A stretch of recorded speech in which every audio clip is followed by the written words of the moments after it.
Rapat konsolidasi akan kita mulai. Rapat ini untuk berkolaborasi, teknologi informasi dan komunikasi, jangan sampai henti, kalau bosan boleh sambil ngopi. Bismillahirrahmanirrahim. Assalamualaikum warahmatullahi wabarakatuh. Selamat pagi, salam sejahtera bagi kita semua. Om Swastiastu, Namo Buddhaya Dharma, salam kebajikan. Pertama-tama marilah kita panjatkan puji dan syukur kehadirat Tuhan Yang Maha Esa. Atas ridhonya kita diberikan kesempatan untuk menghadiri rapat konsolidasi pimpinan teknologi informasi dan komunikasi instansi pusat tahun 2024. Selanjutnya kepada Bapak dan Ibu pimpinan TIK instansi pusat yang saya hormati dan saya banggakan, saya mengucapkan selamat datang dan terima kasih atas kehadiran dan partisipasinya dalam rapat konsolidasi pimpinan unit TIK instansi pusat pada hari ini. Pertemuan kali ini sangat strategis, khususnya menyongsong era pemerintahan baru. Sehubungan dengan hal tersebut, maka sebagaimana telah disepakati, tema dalam pertemuan adalah rencana strategis transformasi digital menuju pemerintahan baru. Bapak dan Ibu sekalian, penguatan pondasi transformasi digital tentunya merupakan salah satu agenda penting dalam RPJMN 2025-2029 selaras dengan Astacita dan rencana pembangunan jangka panjang. Transformasi digital pada semua sektor merupakan hal yang harus kita pastikan implementasinya dalam rangka mewujudkan cita-cita yang termaktub dalam visi Indonesia Emas tahun 2045. Salah satu kunci keberhasilannya adalah kolaborasi. Melalui kolaborasi yang baik, tentunya aspek perpaduan akan lebih mudah kita wujudkan, yang pada akhirnya akan menghasilkan kemudahan, akuntabilitas, serta kualitas dalam penyelenggaraan pelayanan administrasi pemerintahan serta pelayanan publik. Kementerian Perhubungan senantiasa aktif melakukan upaya-upaya pembenahan dalam rangka peningkatan kualitas pelayanan administrasi pemerintahan dan pelayanan publik berbasis digital di sektor transportasi. Namun, upaya yang dilaksanakan dengan semangat kolaborasi dan transformasi digital ini tidak akan berhasil tanpa dukungan seluruh kementerian, lembaga, pemerintah daerah, serta stakeholder terkait. Untuk itu, kami berharap melalui rapat konsolidasi pimpinan TIK instansi pusat ini dapat digali strategi yang efektif untuk mewujudkan transformasi digital dalam masa pemerintahan mendatang, khususnya periode 2025-2029. Sekali lagi, saya mengucapkan terima kasih kepada seluruh pimpinan unit TIK instansi pusat yang berpartisipasi dalam kegiatan ini. Selamat berbagi, selamat berdiskusi, dan selamat berkolaborasi. Kiranya Tuhan Yang Maha Pengasih dan Penyayang senantiasa memberi kesehatan serta meridhoi upaya dan pekerjaan kita semua. Assalamualaikum warahmatullahi wabarakatuh. Kolaborasi ini dengan supply data yang akan kita lakukan untuk menguatkan dari aspek perencanaan dan kebijakan masing-masing sektor. Demikian juga di perhubungan, sehingga sebagai outputnya nanti dari transportasi ini tentunya yang pertama konektivitas, angkutan logistik, domestik maupun luar negeri, dapat kita improve lagi, dan interoperabilitas dan PR mengenai kualitas atau standar data masih banyak yang harus kita bereskan. Dan juga satu hal yang juga kami ingin sampaikan adalah kemudahan bagi providen data yang namanya ketika kita menggunakan aplikasi umum dan berharap dapat juga dilakukan interoperabilitas atau API dengan semuanya, sehingga pengelolaan lebih lanjut tentang dari data yang kita masukkan ke dalam aplikasi umum itu dapat juga dilakukan di KL. Dengan adanya data, maka pembangunan kita bisa membangun ekosistem data-driven policy making sebagai enabler-nya transformasi digital, sebagai pemangku data informasi, wali data, dan juga sistem yang ada di kementerian lembaga juga bisa support ini. Setiap sektor membangun satu datanya, di mana harapannya nanti akan lebih mempermudah proses interoperabilitas tadi. Ada satu sehat tuh di Kementerian Kesehatan, satu tenaga kerja, satu data tenaga kerja, satu data transportasi, dan banyak lagi inisiasi itu dengan harapan supaya tadi ya berbagi pakai data dan juga konsep kolaborasinya akan menjadi lebih mudah ketika dinaungi dalam satu kebijakan yang sama di setiap kementerian lembaga atau sektor kita bicaranya. tata kelola data, di mana tata kelola data nasional ini harapannya, tadi itu saya suka istilahnya, dan memang selalu kita pakai single source of truth-nya dari satu data transportasi. Sama halnya dengan satu data Indonesia, transformasi digital dengan menggunakan data, maka data mana yang mau kita pakai? Seharusnya nanti dimulai untuk perencanaan strategis sehingga kita akan menyusun arsitektur digital di masing-masing instansi sesuai dengan tematik. Nah, basis dari arsitektur digital tersebut itu akan menjadi basisnya untuk digunakan oleh satu data Indonesia untuk penetapan data referensi. Ternyata di perhubungan itu juga sudah menggunakan referensi dari konvensi di internasional.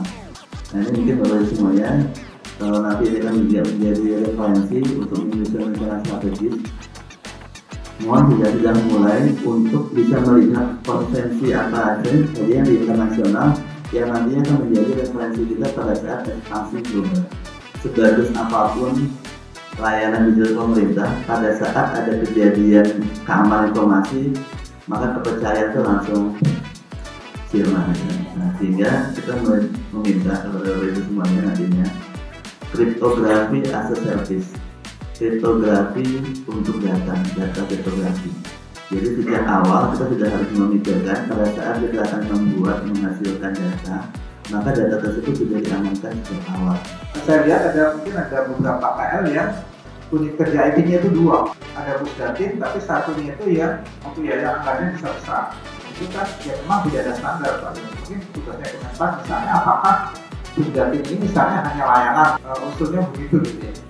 Kami akan juga pastikan ini di dua tingkat Pak ya, nanti. Tapi itu akan menyusun dalam perpres di kementerian. Permasalahannya adalah ketika sampai pada satu titik kita membuat kebijakan atas nama menteri, terjadi resistensi di bawah Pak, karena kami hanya eselon 2. Ketika ada satker-satker yang pejabatnya eselon 1, mereka enggan untuk menjalankan kebijakan itu. Nah, kemudian kami juga melihat ada beberapa kementerian yang Kapusdatinnya itu eselon 1. Tentunya mereka sudah membuat kajian ini yang diterima sehingga akhirnya mereka dianggap perlu di eselon 1. Banyak tuntutan-tuntutan terkait dengan masalah SPBE kepada kita yang mengambil TIK. Kemudian yang tadi Bapak sampaikan, kalau misalnya dinaikkan ada di staf ahli, staf ahli di eselon 1, staf ahli tidak bisa Pak membuat kebijakan. Nah, ini yang akhirnya terjadi lagi-lagi resistensi di bawah tidak bisa membantu kita dalam masalah. Terima kasih Pak. Sudah banyak yang kita coba penyesuaian untuk ada penambahan terhadap eselon 1. Jadi saya tidak akan ada di formnya, tapi berinformasi bukan nanti suatu saat ini akan ada tambahan penyesuaian yang tadi Bapak sampaikan. Memang punya PR yang cukup signifikan ketika harus membuat proses bisnis satu Indonesianya, kan belum pernah punya proses bisnis yang komprehensif seluruh kementerian. Tumpang tindihnya besar sehingga membentuk kementerian bukan berangkat dari proses bisnis, tapi berangkat dari kebutuhan dulu. Tadi idenya mungkin untuk memperkuat saja, sangat penting untuk membuat satu standar tadi yang satu IT. Jadi mungkin mohon dengan sangat bagus sekali ide-ide teman-teman sekalian untuk struktur IT tadi, supaya nggak DPR juga bilang ini anggaran kok dukungan yang gede, kenapa nggak core-nya? Nah, kalau di kami PPATK justru kalau nggak ada IT selesai Pak. Jadi mindset tadi seperti dari Kemenhan menyatakan itu dukungan, itu nggak dukungan ya sekarang udah default. Nah, itu harus menguatkan, memvibrasikan meresonansikan bahwa IT sekarang udah mandatory nih. Nah, nanti di proses bisnisnya saya sih usul itu letakkannya ada manajemen, inti sama dukungan ya, dukung. Nah, pindahkan itu ke inti supaya mindset tadi merubah mindset bahwa kita tetap core, tapi nggak bisa kok mindset orang-orang kalau kita diletakkan di kotak yang di bawah itu tetap nggak bisa, kita tetap supporting di situ. Proses bisnis nanti tadi di Menpan itu akan kita satukan dalam kerangka arsitektur SPBE. Jadi kita di beberapa bagian itu ada 5 aspek. Jadi ada aspek SPBE, ada aspek fungsi kebijakan, dan ada aspek sektor.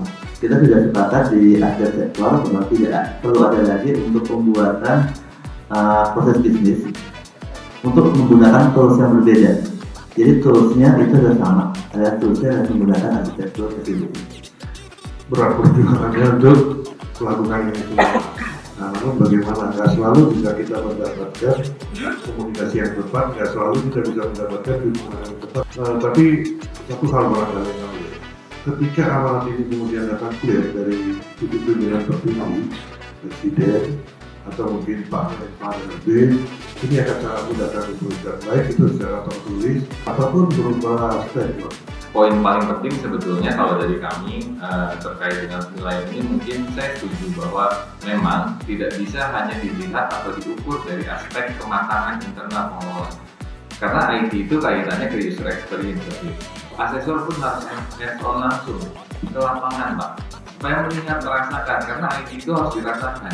Kalau si asesor menilai langsung, dia akan merasakan dan akan membandingkan apa yang disampaikan dengan apa yang dia feel langsung hands-on merasakan layanan yang dari kita selenggarakan. Saya rasa itu akan lebih semakin objektif. Saya kira salah satu solusi untuk lisensi mungkin digabung secara nasional gitu. Nah, kita jadi kalau di bahasa Inggris kita itu CDO namanya, Chief Digital Officer. Itu ada sebuah survei, Pak. Jadi jenjang karir kita itu naiknya 4. Jadi dari Chief Digital Officer menjadi Chief Disconnected Officer. Terus yang tingkat ketiga itu Chief Depressed Officer, jadi depresi. Yang terakhir itu apa namanya itu departed, jadi ya meninggal gitu. Jadi sebenarnya saya merasakan yang Bapak Ibu semua rasakan. Kita mendapatkan, jadi kalau ada katakanlah internet mati gitu, udah kita ditelepon semua eselon 0 bahkan eselon 1 semuanya telepon. Tapi saat minta anggaran seperti yang Bapak Ibu sampaikan, dan memang anggaran kami itu seolah-olah besar, tapi semuanya itu habis untuk lisensi dan bayar-bayar macam-macam.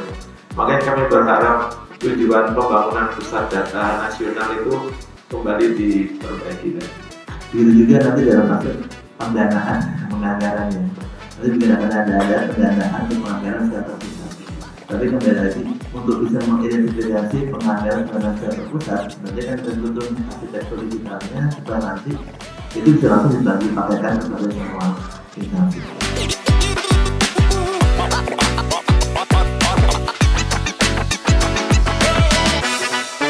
Saat ini kita tentunya mempersiapkan diri dan berproses untuk berbagi pakai data untuk kementerian dan lembaga maupun instansi yang lain. Kita ingin mewujudkan Indonesia yang lebih maju dengan menerapkan digital dan semuanya menjadi lebih mudah dan bisa dijangkau oleh seluruh kementerian lembaga maupun masyarakat. Visi digital kalau di kami sebenarnya di tingkat nasional akan memastikan kemudahan layanan pemerintah kepada masyarakat dan meningkatkan kualitas layanan pemerintah kepada masyarakat menjadi layanan terpercaya. Tidak hanya interoperabilitas yang kami dorong di Satu Data Indonesia agar seluruh data itu bisa saling terkoneksi, yaitu adalah bagaimana data itu harus memiliki dan memenuhi standar prinsip Satu Data Indonesia, yaitu standar metadata, dia memenuhi kaidah kode referensi, dan yang terakhir adalah interoperabilitas. Jadi tentunya kita selalu mendorong dan mendukung seluruh kementerian lembaga dari hingga pusat hingga daerah untuk bisa terjadinya interoperabilitas dan saling mendukung untuk mendorong perwujudan data menjadi enabler transformasi digital. Jadi semua proses bisnis yang manual sudah di atas 90% kami digitalisasikan sendiri. Jadi memang harus ada komitmen pimpinan. Kalau IT sendiri, Mbak, kalau dari bawah itu susah, harus dari atas, seperti itu, Mbak. Nah, ya, jadi kalau transformasi sebetulnya kan kayak perubahan proses bisnis besar. Kalau di kami itu di dunia pengawasan atau di dunia audit, tentu saja dengan memanfaatkan teknologi informasi. Jadi ada beberapa yang sebelumnya dilakukan secara manual, sekarang sepenuhnya secara digital. Mulai dari pengumpulan data, analisis, sampai pelaporan dan tindak lanjutnya. Semua proses bisnis yang tadinya digitalisasi menjadi otomatisasi salah satunya. Mulai dari proses pengumpulan, pengolahan, sampai penggunaan ya. Semua proses itu kita identifikasi dan kita lihat mana yang masih belum otomatisasi, jadi kita otomatisasi semuanya. Jadi disitulah intinya dari transformasi digital. Saya sangat mengapresiasi acara RUGI TIK seperti ini karena di sini kita bisa bertukar pandang tentang bagaimana setiap instansi mengimplementasikan kebijakan SPBE di masing-masing. Dari situ juga kita bisa melihat, oh caranya KL ini kayaknya bisa kita tiru nih, atau kira-kira seperti itu. Sektor transportasi kita telah menyusun sebuah visi dan strategi transformasi digital. Dan kata kunci yang terpenting adalah kolaborasi. Saya secara pribadi dan atas nama instansi mengucapkan terima kasih yang sebesar-besarnya kepada seluruh pimpinan unit TIK instansi pusat yang telah berkolaborasi, berbagi, berdiskusi, dan bahkan berdebat untuk merumuskan satu strategi yang terbaik dalam perwujudan transformasi digital secara nasional di masa mendatang.